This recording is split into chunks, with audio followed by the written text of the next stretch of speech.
Hemos estado estudiando acerca de cómo es la iglesia a la manera de Dios. Así se llama esta serie, Iglesia a la manera de Dios. Y es porque el que formó la iglesia, el de la idea de la iglesia, es, es Dios, ¿no? Él la fundó, Jesús es la roca de la iglesia. Entonces, en la palabra nosotros encontramos cómo es que tiene que ser una iglesia, cómo tiene que, qué cosas se pueden y no hacer. Y vimos nosotros en el primer capítulo que Pablo se centra en la persona de Timoteo, en instrucciones específicas de Timoteo como un pastor de la iglesia de Éfeso en este momento. Él tenía que tomar ciertas decisiones, él tenía que ser valiente porque había ciertas situaciones en la iglesia que debía enfrentar. En el capítulo 2 nosotros vimos instrucciones para hombres y para mujeres, específicamente hombres respecto a cuál debe ser su prioridad, que el hombre realmente no puede ser pasivo para Dios, el hombre tiene que ser activo, tiene que ser el líder principal, el sacerdote del hogar, de la casa, levantar manos santas, orar en todo lugar. Y la semana pasada vimos cómo el rol de la mujer dentro de la iglesia, incluyendo cómo ella debe verse, entendiendo que más importante es su interior, que debe adornar su corazón con Jesucristo, y cuál es su rol dentro también de la iglesia. Nosotros vimos allí que, que el único ministerio que no les es dado a la mujer es el ministerio pastoral.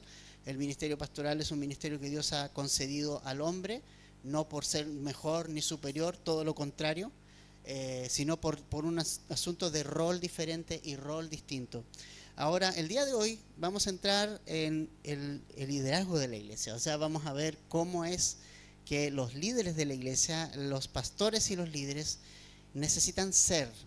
Y yo creo que vamos a ver estas cualidades, estas características, y tal vez vamos a vernos tentados a ver qué onda, si este liderazgo cumple o no cumple con estas cosas.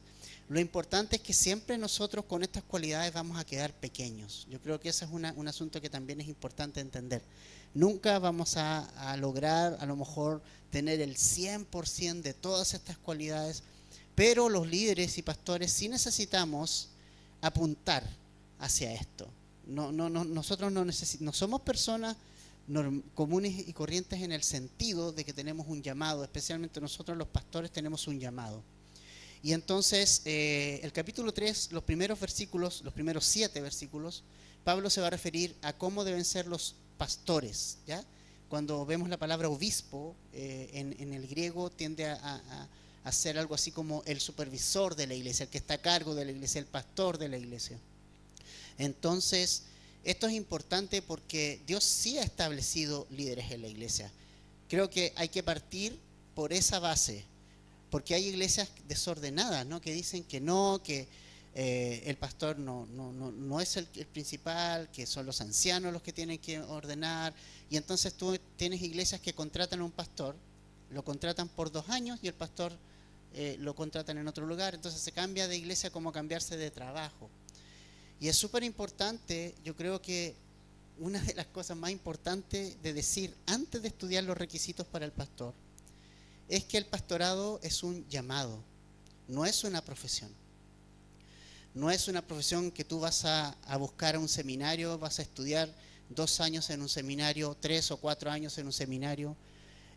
Puedes estudiar en un seminario, puedes estudiar teología, pero eso no significa que tú vayas a ser un pastor. Puedes tener un título que diga esta persona salió de acá cumpliendo todos los requisitos del currículum ministerial de tal instituto o universidad cristiana. Sin embargo, es un llamado el que se necesita para eso. Y el llamado está sobre todo lo demás. Y eso es muy importante. Para los que hemos sido llamados nosotros, los que hemos sido llamados, el ministerio no era una opción, era lo único que podíamos hacer.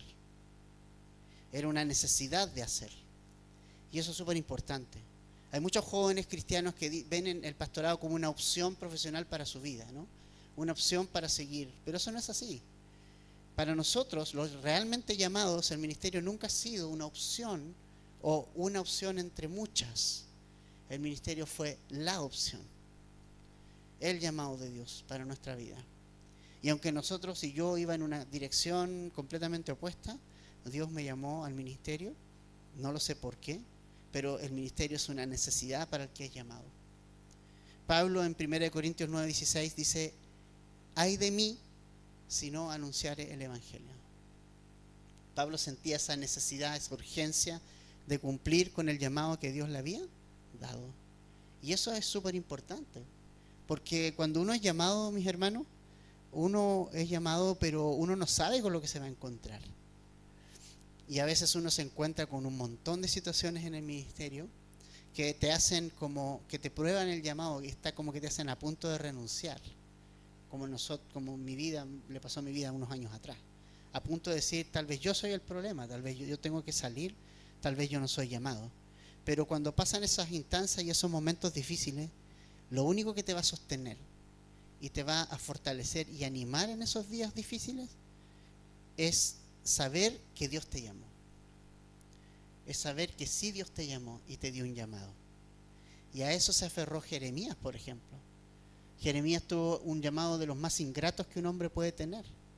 El más hermoso, pero más ingrato a la vez. Jeremías fue llamado a predicar al pueblo de Israel. Pero el pueblo de Israel no respondió a la predicación y al mensaje de Dios. El pueblo de Israel igual se deslizó, no hizo caso y fue llevado cautivo.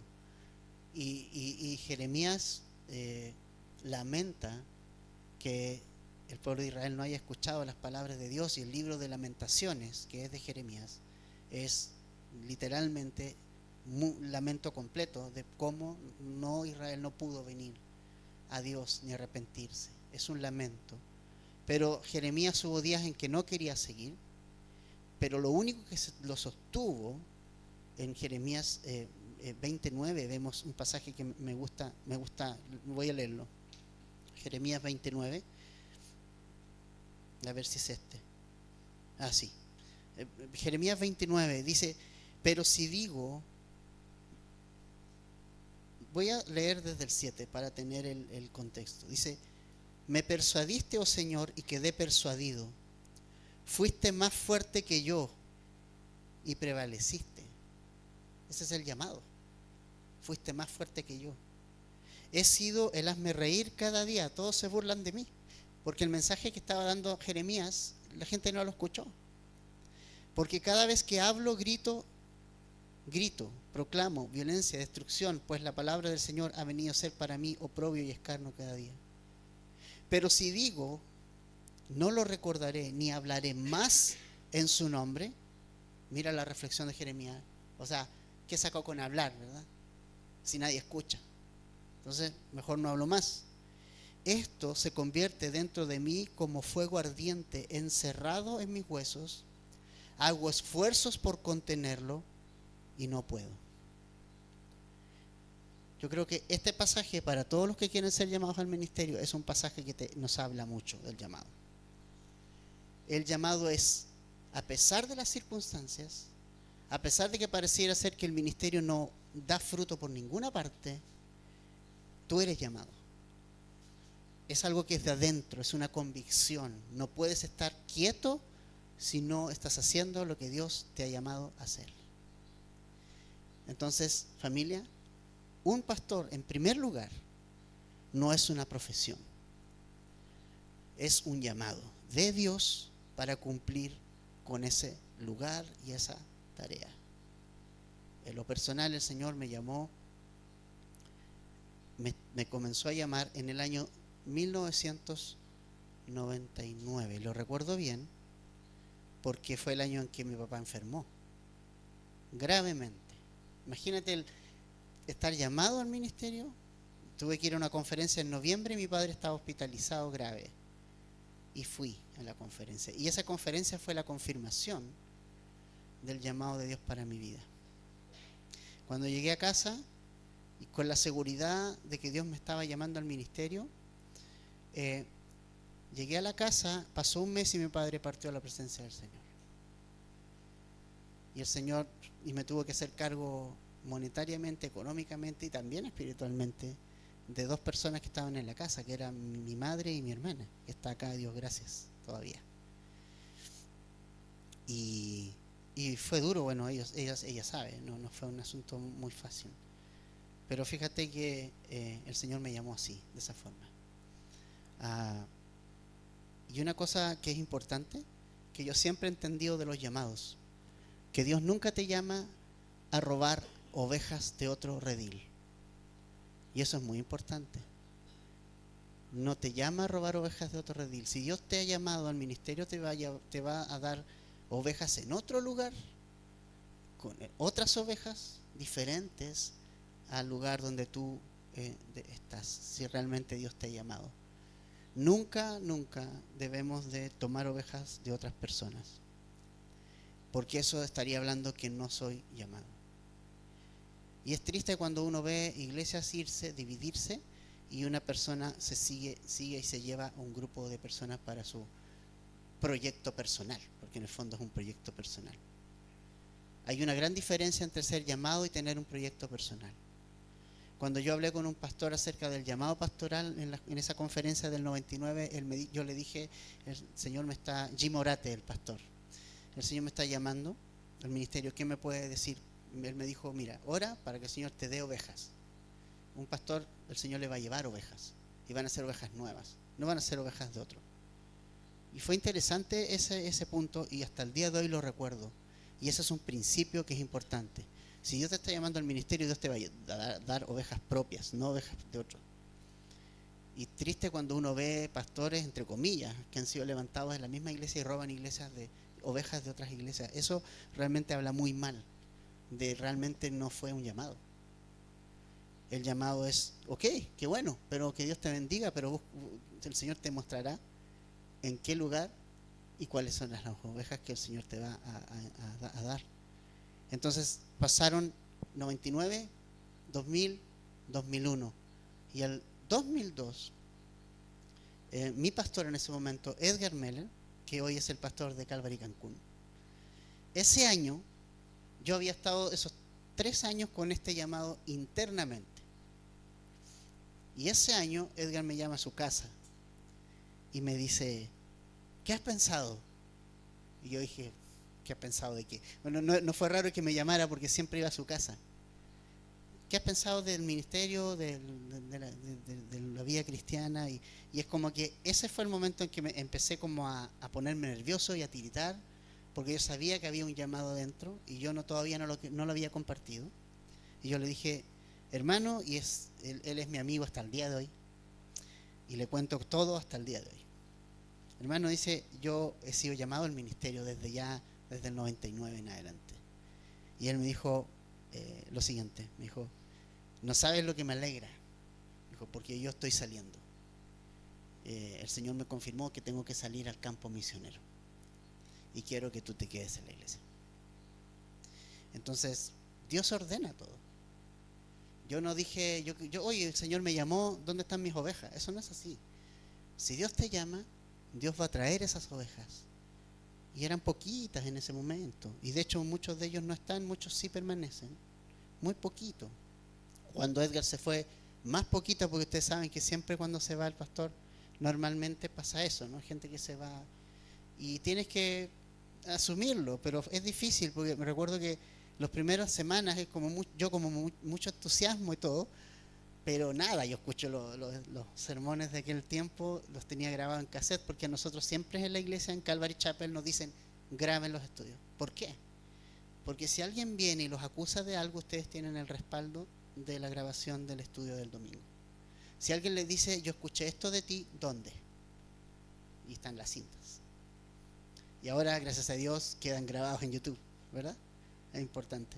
Pero va el tema, y las primeras semanas y los primeros meses se fue un grupo ya de personas, se había ido, y uno de ellos yo me lo encontré, él manejaba colectivo y me lo encontré, hola hermano, ¿cómo estás? Y él como bien, pues bien, y ¿cómo está Calvary? Yo le dije, bueno, ahí estamos enseñando la palabra, tú sabes que esta es así, el Señor va a agregar los que han de ser salvos en algún momento. Dice, no, me dijo, eso no es así. Dijo, en realidad te dejaron a ti porque no había nadie más. así como, es como despreciativo, ¿no? Pero ¿sabes qué? Y después pensé en esa frase en la casa y dije, tal vez no había nadie más. Tal vez era la única persona que estuve dispuesto a obedecer, a lo mejor a escuchar tu llamado, Señor. Está bien, que siga su vida, no hay problema. Pero el Señor espontánea y naturalmente fue forjando en mi vida un carácter conforme a Él, y en la medida que el Señor forja un carácter en mí conforme a Él, el Señor agrega a mi familia a los que han de ser salvos y agrega a la familia de Dios a los que han de ser salvos. Eso es súper importante. Así que quería mencionarles parte de cómo fue el llamado, y quiero que leamos estos 7 versículos nada más. No vamos a ir tan lento. Dice el verso 1 del capítulo 3, palabra fiel es esta: si alguien aspira al cargo de obispo, buena obra desea hacer. Un obispo debe ser, pues, irreprochable, marido de una sola mujer, sobrio, prudente, de conducta decorosa, hospitalario, apto para enseñar, no dado a la bebida. Está refiriéndose al alcohol, no a la Coca-Cola. No pendenciero, sino amable, no contencioso, no avaricioso, que gobierne bien su casa, teniendo a sus hijos sujetos con toda dignidad. Pues si un hombre no sabe cómo gobernar su propia casa, ¿cómo podrá cuidar de la iglesia de Dios? Tiene lógica. No debe ser un recién convertido, no sea que se envanezca y caiga en la condenación en que cayó el diablo.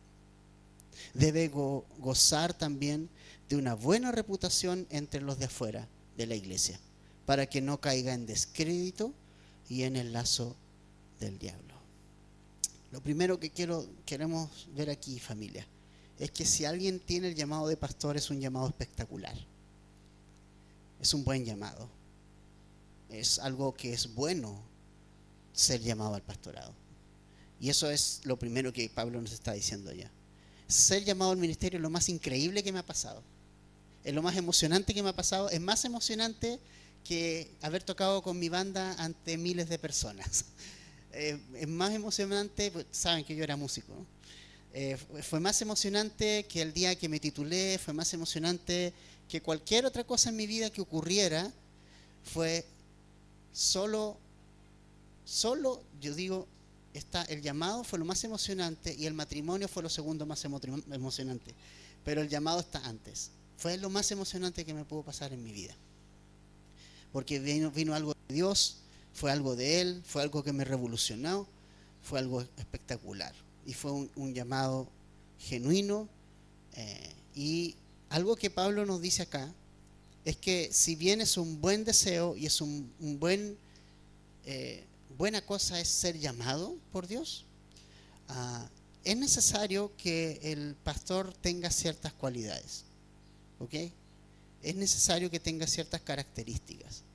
Y esto es muy importante porque si vamos a revisar estas características, pero estas características, más que las cosas que el pastor hace, y esto lo vamos a dar cuenta en estas cualidades, es más importante las cualidades como persona, el carácter del hombre.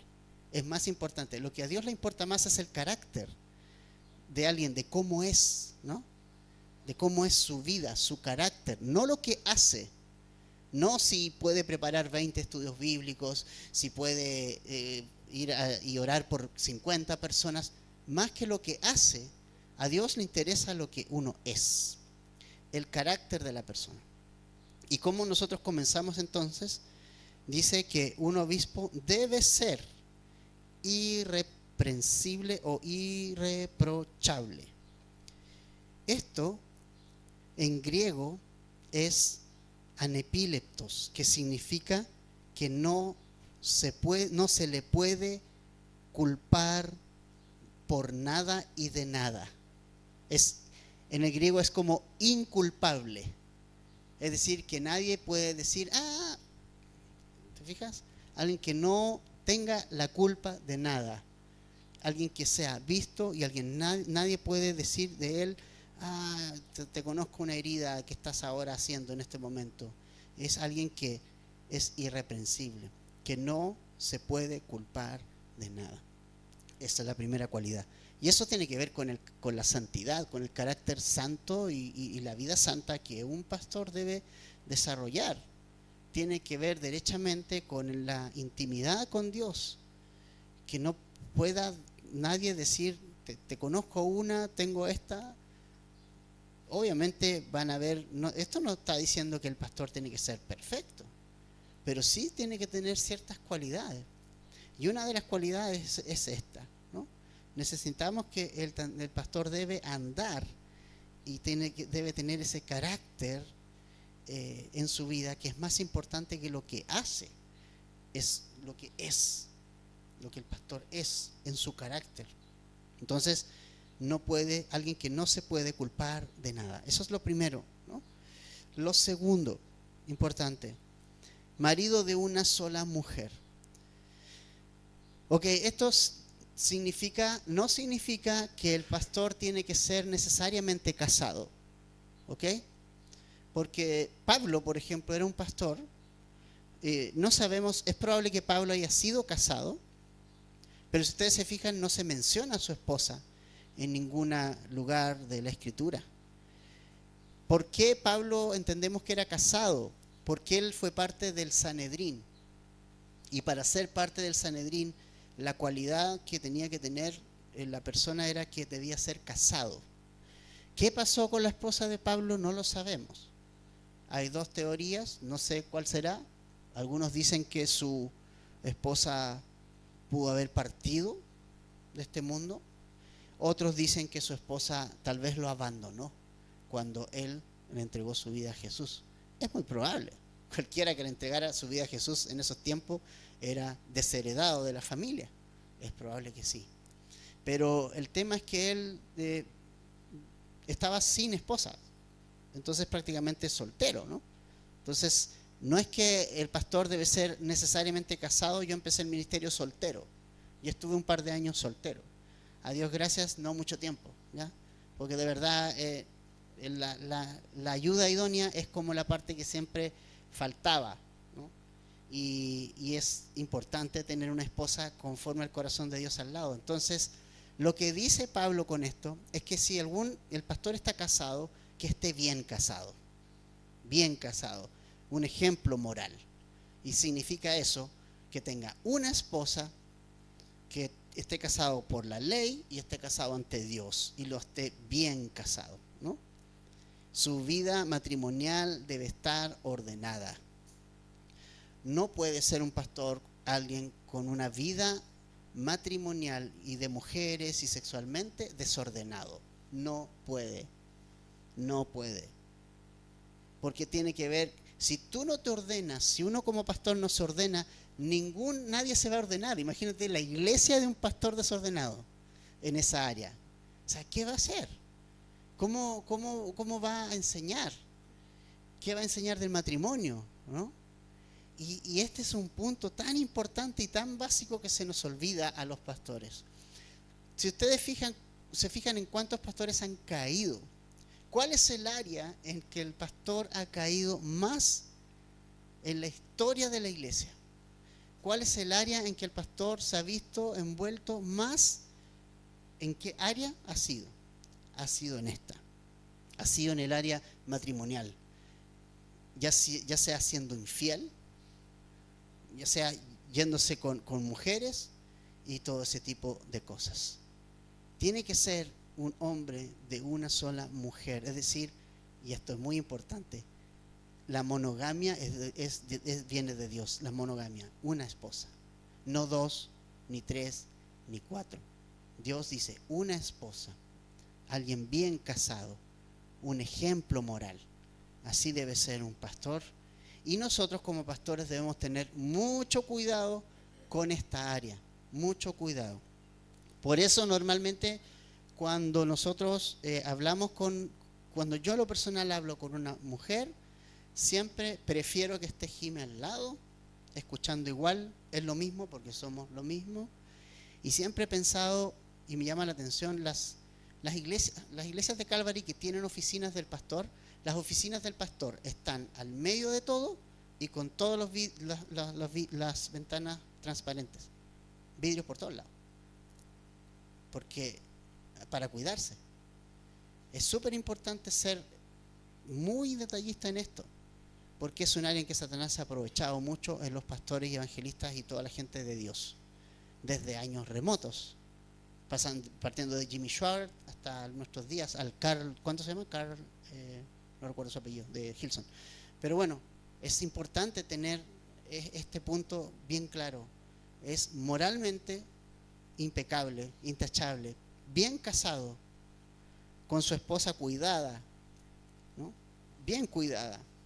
Su vida matrimonial debe estar ordenada. Y esa es una cualidad importante en un pastor.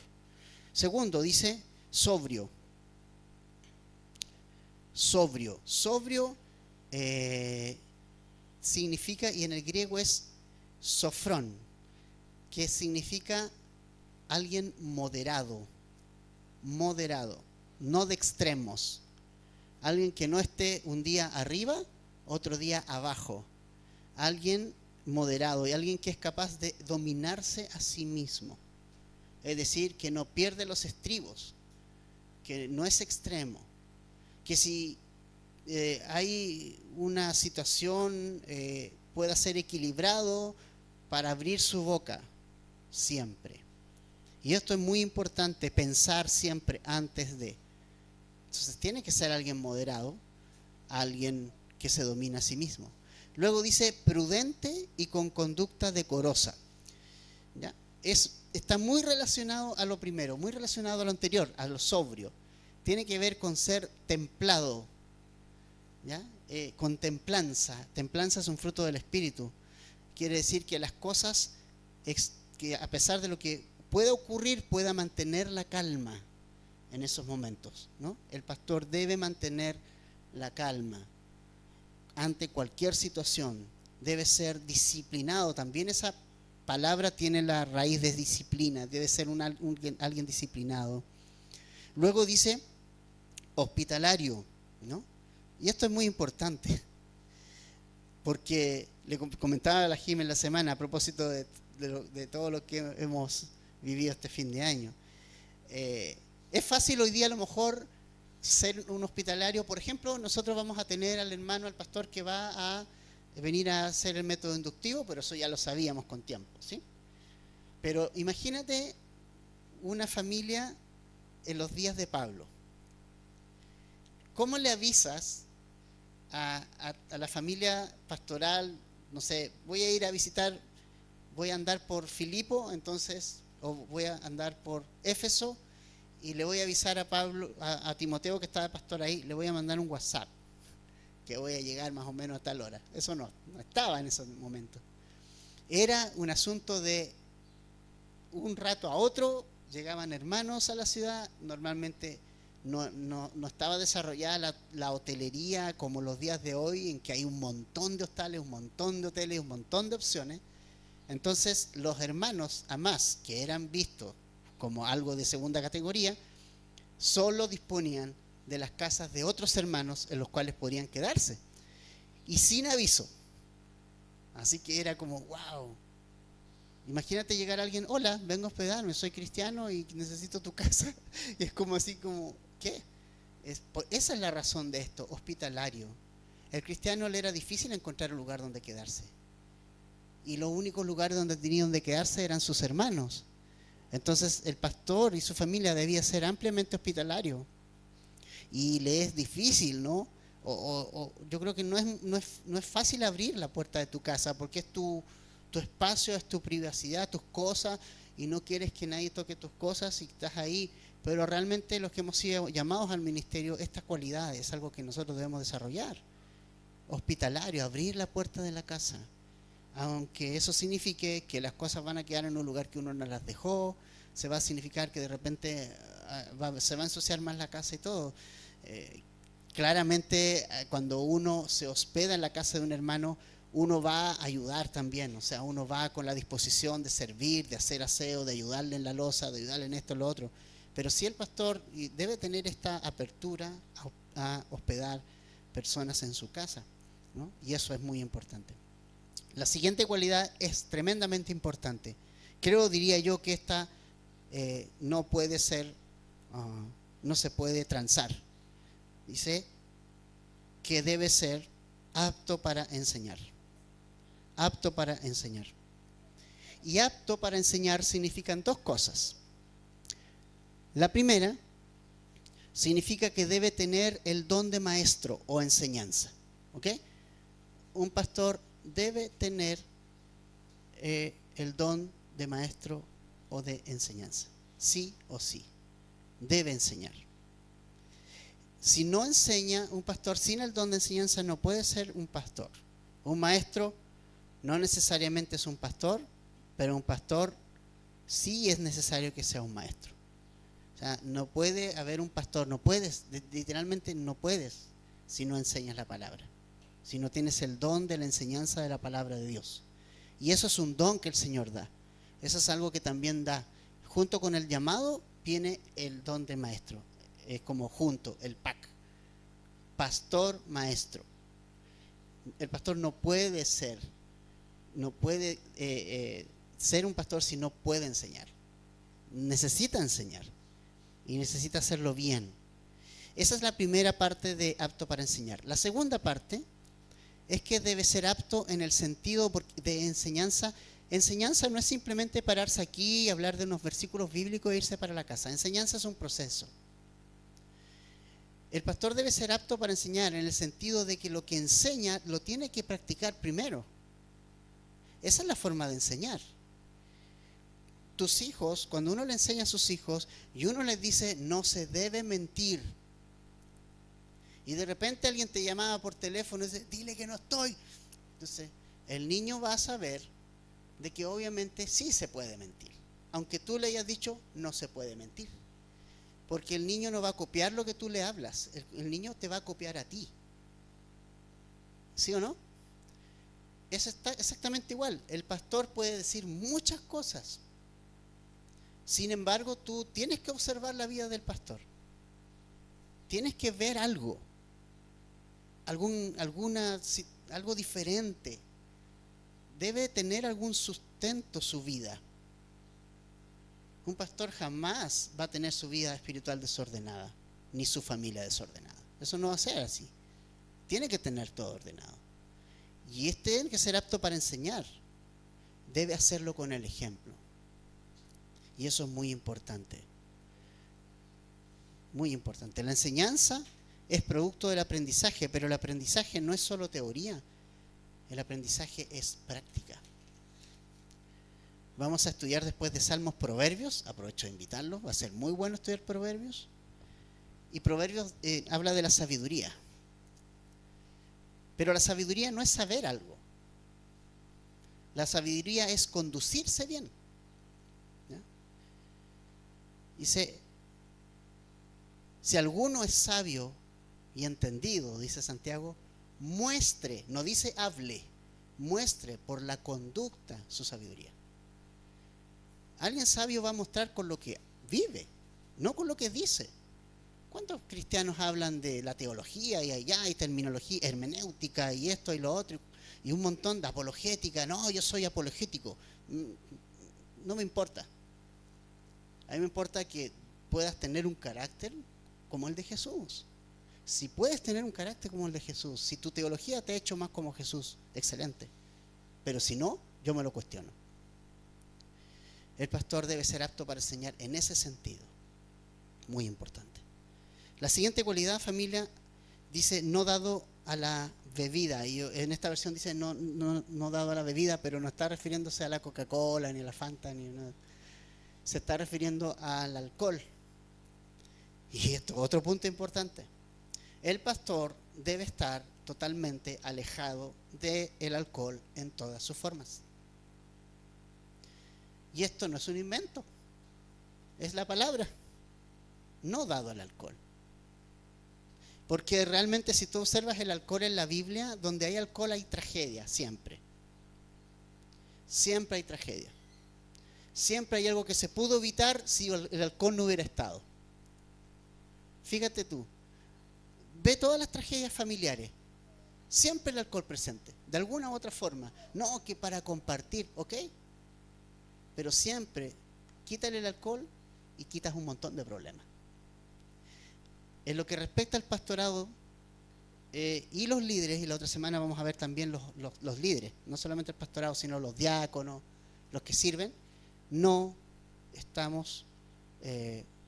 debemos mantenernos alejados completamente del alcohol. Yo le decía a los chicos que enseñan a los niños, imagínate que ustedes enseñan a los niños, están enseñando de Jesús el domingo, y están, de repente, uno de los niños de su clase, los ven, no sé, en la avenida Alemania, en algunos de los lugares ahí, y lo ven con el chop ahí a mitad de camino, ¿no? Y pasa un niñito de la clase por fuera y te ve. ¿Qué onda? Es fuerte. Y tal vez tú dices, pero tengo derechos. Sí, todos tenemos derechos. Pero cuando yo quiero servir a Dios, los pierdo. ¿Entiendes eso? Y con esto no estoy diciendo, y no estoy siendo legalista, ¿ok? No estoy diciendo, los que toman vino o algo se van a ir al infierno. No, no es ese el punto. Pero debo tener cuidado. Debo tener cuidado. El pastor al menos y el liderazgo debe mantenerse 100% alejado de las bebidas alcohólicas. Fíjate que una vez, y esto uno lo va entendiendo con el tiempo, no es que haya sido así. Una vez recuerdo un pastor me dijo, ¿sabes qué? Nunca tomaba, y de repente un día en una comida me tomé una copa de vino y me llaman para ir a orar por alguien. Y el hábito alcohólico no salió con nada. Imagínate llegar a orar por alguien y oras en el nombre de Jesús y te sale el hálito alcohólico. Cosas como esa es las que uno tiene que pensar. El pastor, yo familia, he perdido todos mis derechos porque yo un día le dije, Jesús, yo te sirvo a ti. Y con mi esposa y mi familia hemos perdido muchos derechos. Pero te digo algo, lo que se gana es mucho más. Servir al Señor no hay nada mejor, pero nada se compara a disfrutar del Señor. Entonces, alejado del alcohol. No pendenciero, dice, sino amable, no contencioso, no avaro. Esto tiene que ver con cosas relacionadas al dinero. O sea, el pastor no debe amar el dinero. Tal cual. Tal cual. Y caramba que esta situación es triste, ¿no? ¿Cuántos pastores se han hecho millonarios a costa de la gente? Engañan a las personas, pasan ofrendas 2, 3 veces por reunión, es que el pastor no tiene. ¿Sabes qué? Yo pertenezco a Cristo y Cristo sabe lo que necesito y Cristo me va a dar lo que necesito. ¿Ok? Y entonces Dios tratará y va a tratar con cada uno de ustedes el tema del diezmo, de las ofrendas, agradecidos del Señor por la gente que da libremente en esta iglesia, sin presión, muy agradecidos. Gracias a eso podemos pagar este lugar, podemos viajar a Villarrica y pocas veces, pero cuando he podido tomar algo de ayuda, ha sido de bendición. Pero el Señor se va a preocupar de nosotros. ¿Me fijo? Entonces, Primera de Timoteo 6:10 dice que la raíz de todos los males es el amor al dinero. Y fíjate que no dice que la raíz de todos los males es el dinero. Ojo con eso. Con dinero se compran huevos, ¿ok? O sea, tú no puedes ir a la tienda y decir, ¿sabes que el Señor me mandó? ¿Me puede dar una docena de huevos? No, tienes que llevar plata, dinero y comprar. El dinero es algo que se necesita, es necesario. Pero Timoteo dice, es el amor al dinero el problema. ¿Okay? Porque cuando amas el dinero, vas a entrar al ministerio amando el dinero y vas a querer el dinero. ¿Y cuántas cosas ha pasado? Por eso estos dos últimos puntos son tan importantes, el alcohol y el dinero. Porque es lo que más se cae los pastores. La vida moral, la bebida, el alcohol y el dinero. ¿No? Fíjate en este muchacho de la iglesia de Hillsong en Nueva York, ¿no? Se sacaba fotos ahí bebiendo en un bar con alguien y tú dices, ¿qué onda? O sea, ¿Quieres demostrar que eres cool? ¿Qué quieres hacer? ¿No? Y mira, finalmente terminó lo que terminó, se deslizó, dejó a su esposa, se mezcló sentimentalmente con una periodista o una deportista, no recuerdo bien, re famosa. Y hasta Justin Bieber dijo, no es esta la iglesia que quiero estar. Y arrancó de la iglesia. Que Justin Bieber arranque de una iglesia es como que tú dices, las cosas no andan bien. O sea, realmente no andan bien, ¿no? Entonces, es interesante, familia, porque esto es real. Son cosas reales. Y tenemos que ser transparentes. Los pastores no debemos ser dados ni a la bebida y debemos cuidarnos de las riquezas ni de manejar el dinero. Yo no lo manejo, a Dios gracias. Ahí. Estamos haciendo los trámites a todo esto. La personalidad jurídica de la iglesia salió. Está en el diario oficial, somos legales. Y el primer trámite que hicimos, ¿cuál fue? Servicio de Impuestos Internos, RUT, para ir al banco y sacar una cuenta exclusiva para la iglesia. Porque no queremos tener dinero nosotros. La iglesia, ya. La iglesia es una cosa, nuestra economía personal, familiar es otra. Y eso es muy sano. Y tenemos que ser muy sanos en eso. Eso es muy importante. Tener cuidado con el dinero. No ser pendenciero, así como, oh, pobre yo, por favor, dame. No. No avaro, decir quiero más, sino amable y alguien que no sea contencioso en estos temas. Versos 4 y 5 nos dicen algo muy importante. Dice que gobierne bien su casa teniendo a sus hijos con toda dignidad, pues si un hombre no sabe cómo gobernar su propia casa, ¿cómo podrá cuidar de la iglesia de Dios? Cuánta verdad hay en esto, ¿no? Si una persona es elegida presidente, pero no tiene familia, o la mujer que tiene no es su esposa, no sabe para dónde va la micro, no sabe si la mujer que está al lado de él es su esposa o pareja o qué es, y tú lo pones a gobernar un país, mira el desastre. ¿Tú crees que lo va a hacer bien? ¿Tú crees que una persona que es elegida en un cargo, que no tenga una familia en orden, lo va a hacer bien? No. Porque primero, el ministerio es en la casa. Si alguien dice, yo soy pastor, qué bueno, ¿has pastoreado tu casa? ¿Tu casa te considera el pastor? ¿Eres digno de ser seguido por tus hijos? ¿Por tu esposa? ¿Por tu familia? Y entonces hablamos. Nadie se salta a la familia. Primero eres un pastor en la familia, luego eres un pastor hacia la gente. ¿Y sabes qué? El Señor me ha dado el privilegio enorme de experimentar lo que es ser un pastor de mi esposa y de mis hijos en carne propia. El verles crecer, el verles amar al Señor. No hubo un día en que nosotros le dijéramos a nuestros hijos, tienes que acompañarnos a la iglesia, estás obligado a acompañarnos a la iglesia. Pero hubo muy pocas veces en que ellos no vinieron. Porque finalmente esto no se trata de un asunto obligatorio, se trata de si tú das el ejemplo, tus hijos te van a seguir. Si tú das el ejemplo, tu familia te va a seguir. Y el Señor me habló eso a mí.